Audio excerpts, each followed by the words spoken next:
हाँ दोस्तों, सबसे पहले आप लोगों को जय हिंद, जय भारत। प्रयागराज फिजिकल एकेडमी के यूट्यूब चैनल पर आप सभी भाई और बहनों का स्वागत है। दोस्तों, आज हम इस वीडियो के माध्यम से बताने वाले हैं, आप लोग तो जानते हैं कि इस समय एसएससी जीडी, एमपी पुलिस का और सीपीएसआई का फिजिकल चल रहा है। निरंतर प्रयास रहा है दोस्तों हमारा कि हम मेहनत ग्राउंड पे कराते हैं और उसी तरह से 100% रिजल्ट भी मिलते हैं, क्योंकि हमने कराया सीपीएसआई का जो रिजल्ट रहा है दोस्तों 100% रहा है, और जो एसएससी जीडी का जो रिजल्ट रहा है वो 100% रहा है। एमपी पुलिस का जो रिजल्ट चल रहा है वो भी 100% है। और बच्चियों में बात करें दोस्तों कि एसएससी जीडी में जो रिजल्ट रहा है, क्योंकि अभी भी 4-5 बच्चियां एसएससी जीडी के लिए फिजिकल के लिए गई और उनका फिजिकल मेडिकल सब क्वालिफाई हो गया। तो दोस्तों आपका भी फिजिकल क्वालिफाई होगा। अगर आपका फिजिकल नहीं हो पा रहा है, आपके भाइयों का फिजिकल नहीं हो पा रहा है, तो आप प्रयागराज फिजिकल एकेडमी नवाब सर के यूट्यूब चैनल को जरूर सब्सक्राइब करें और अपने दोस्तों को शेयर करें। उसके माध्यम से आप ऑनलाइन भी जुड़ सकते हैं, आप ऑफलाइन भी जुड़ सकते हैं, क्योंकि ऑनलाइन आपको इसलिए है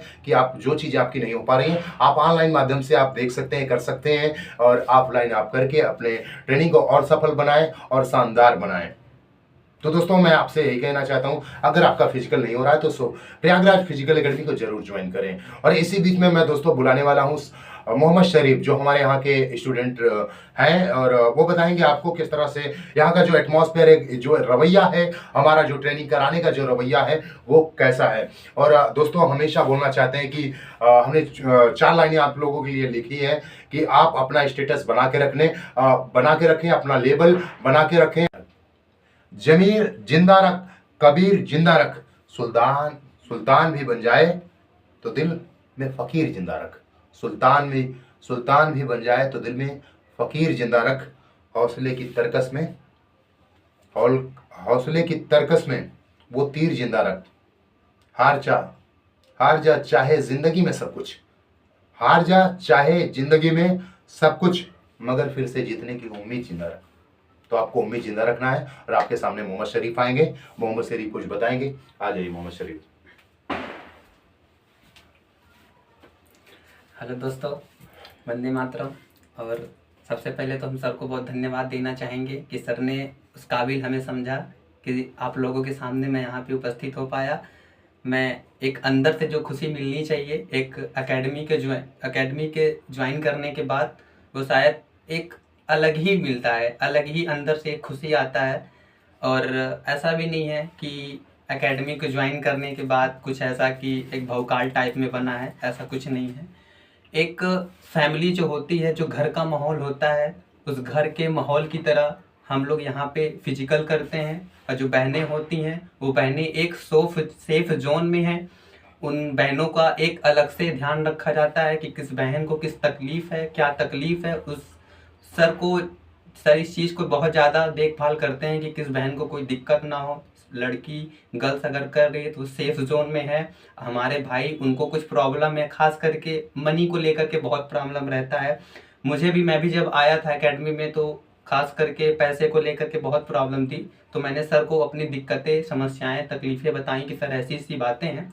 तो सर ने कहा ठीक है, कोई बात नहीं, तुम्हारे पास जो भी हो, जैसा भी हो, तुम कर देना, बस वो करना। अगर तुम एक बार दिल से, मन से लग के एकेडमी को तुमने ज्वाइन किया है तो तुम अपने इस मेहनत को उस मुकाम पर ले जाना, उस चोटी पर ले जाना कि तुम अगर एकेडमी से जाना तो कुछ हाथ में ले करके जाना।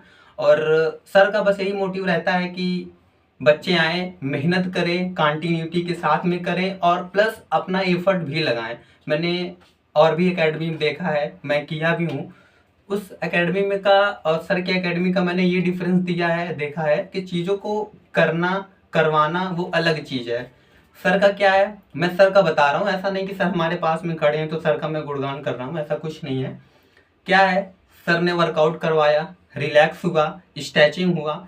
इसके बाद क्या होता है, मेन चीज़ होता है कि भाई डाइट, सर उसके प्रति डाइट्स बता रहे हैं। एक अच्छे वर्कआउट के लिए हमें डाइट की बहुत ज़रूरत होती है। हमें क्या खाना चाहिए, क्या नहीं खाना चाहिए। हम अगर बाहर जा रहे हैं तो कुछ भी खा रहे हैं, कुछ भी पी रहे हैं, जिसका कोई मतलब ही नहीं है हमारे डाइजेस्टिव सिस्टम में। क्या वो हमारे लिए सही है, हमारे लिए बेनिफिशियल है या नहीं है, वो सर एक अच्छी तरीके से अपने भाइयों और बहनों को बैठाते हैं और सर चीज़ों को कम्युनिकेट करते हैं। और कुछ ऐसे भी भाई हैं जो अपना एफर्ट नहीं लगाए, एकेडमी को ज्वाइन किए, 10 दिन आए, फिर इसके बाद 15 दिन गायब, फिर 10 दिन आए, और फिर जैसे कि खुदा ना खास्ता उनका फिजिकल नहीं हुआ तो फिर वो क्या करते हैं, सर को दोष देते हैं, सर ऐसा हुआ नहीं हो पाया मेरा, ऐसा करिए, आपने ऐसा कर दिया, वैसा करिए। तो ये बहुत गलत है। हम आपको एक लाइन के माध्यम से बताना चाहेंगे कि लोग डूबते हैं तो समुंदर को दोष देते हैं, लोग डूबते हैं तो समुंदर को दोष देते हैं, मंजिल नहीं मिलती तो किस्मत को दोष देते हैं, और खुद कर देख कर तो चलते नहीं, गिरते हैं तो पत्थर को दोष देते हैं। बहुत बढ़िया। तो शरीफ ये बताने का प्रयास करेंगे, शरीफ आपके सामने है दोस्तों। शरीफ, यहाँ का जो सिलेक्शन रेशियो है और रहा है और है भी, जिस तरह से सिलेक्शन रेशियो चल रहा है सीपीओ में की बात करें तो सीपीओ में, एसएससी जीडी की बात करते हैं तो एसएससी जीडी में, एमपी पुलिस की बात करते हैं तो एमपी पुलिस में, तो किस तरह का रेशियो चल रहा है, आपके मन में क्या चल रहा है? सबसे पहले दोस्तों तो मैं ये कहना चाहूँगा कि जो सर का सिलेक्शन का रेशियो है वो मतलब काबिल तारीफ है। मैं इस माध्यम से बताना चाहूँगा कि आपके पास कोई काम ना हो, कुछ भी ना करते हैं आप, पढ़ने में मन ना लगता हो, दिल ना करता हो, मैं कहता हूँ कि बस आप एक बार एकेडमी ज्वाइन करके देख लीजिए। पर डे बाय डे जब हर एक बच्चा सिलेक्शन होगा और मिठाई लेकर के आपके सामने जब उपस्थित होगा और उसको जब माला पहनाया जाएगा तो आपके अंदर एक ऐसा जुनून आएगा, एक ऐसा बहार आएगा कि वाह, मतलब डेली एक ऐसा सिलेक्शन का रेशियो जो सर के प्रति है उसको देख करके ऐसा लगता है कि भाई मुझे भी पढ़ना चाहिए, मुझे भी मेहनत करना चाहिए। आज ये भाई का सिलेक्शन है, उस प्लेस पे खड़ा होकर के सब बच्चे उनको सम्मान दे रहे हैं, उनको हार पहनाया जा रहा है और वो सबको मिठाई खिला रहे हैं। तो आप जब उस चीज को देखेंगे तो एक अलग ही जुनून आएगा आपका रिटेन के लिए, फिजिकल के लिए। तो कैसे एक मोमेंटम रहा है बच्चों के प्रति? तो एटमॉस्फेयर बहुत अच्छा है, बच्चों के प्रति जो डिसिप्लिन है वो मेंटेन है। तो अपने उन भाइयों के लिए जो अभी 2025 के लिए एसएससी जीडी यूपीएसआई, तो उनसे क्या कहना चाहते हैं? क्योंकि आप लोग तो जानते हैं दोस्त कि अगर आप फिजिकल नहीं करते हैं और बाद में 10 दिन, क्योंकि इसमें भी सीपीएसआई में मैंने देखा कि 7 दिन बचे हुए हैं, 5 दिन बचे हुए हैं तो बच्चे आ रहे हैं। तो आपसे आग्रह है, निवेदन है दोस्तों, गुजारिश है कि आप लोग अगर 3 महीने का ये समय लेके आइए, तब जाके फिजिकल बहुत अच्छे से मेंटेन हम करा देंगे आपका। तो उस बारे में क्या कहना चाहते हैं? हाँ, मैं इसलिए बहुत कहना चाहूँगा कि जैसे प्रेजेंट टाइम पे फिजिकल चल रहा है बच्चों का, सीपीओ का, जीडी का बैच। तो क्या हुआ कि भाई लोग हमारे आते हैं, वो क्या करते हैं कि वो 10 दिन का, 5 दिन का टाइम लेके आते हैं और सर से बोलते हैं सर हम आपको इतना पैसा दे देंगे, आप कुछ भी करके मेरा फिजिकल निकलवा दीजिए। भाइयों, यहाँ पे पैसा कोई इम्पोर्टेंट नहीं है, पैसा कोई मायने रखता ही नहीं है। मायने रखता है तो आपका टाइम। अगर आप किसी चीज़ को जितना टाइम आप दे देंगे, आप उस चीज़ में जीत हासिल कर पाएंगे। सर का एक मैं ये कहूँगा कि सर ने अभी आपके सामने कहा कि आप भाई 3 महीने का टाइम लेकर के कम से कम आइए। मैं यहाँ पे देखा हूँ कि सर ने 20 दिन में, 15 दिन में, 25 दिन में, महीने भर में सर ने फिजिकल करा करके मेरे सामने बच्चों को सेलेक्टेड किया है। और मैं खुद पढ़ने वाला इंसान हूँ, मैं खुद देखता हूँ सर का स्टेटस डेली। आज 8 बच्चों का सिलेक्शन हुआ, एमपी पुलिस के बच्चों का रेशियो मैं देखता हूँ भाई, मतलब काबिले तारीफ है, कुछ कहा ही नहीं जा सकता। तो दोस्तों आपने देखा कि जिस तरह से आपको बस यही है कि दोस्तों अगर आपका फिजिकल नहीं हो पा रहा है तो आप प्रयागराज फिजिकल एकेडमी नवाब सर के माध्यम से जुड़ सकते हैं और अपने सपने को साकार कर सकते हैं। तब तक के लिए मैं चलता हूं दोस्तों। कहते हैं ना, बाहर ही चमन में फूल खिलेंगे और जिंदगी रही तो कल फिर मिलेंगे। तब तक के लिए चलता हूं। अस्सलाम वालेकुम, अल्लाह हाफिज, जय हिंद, जय भारत।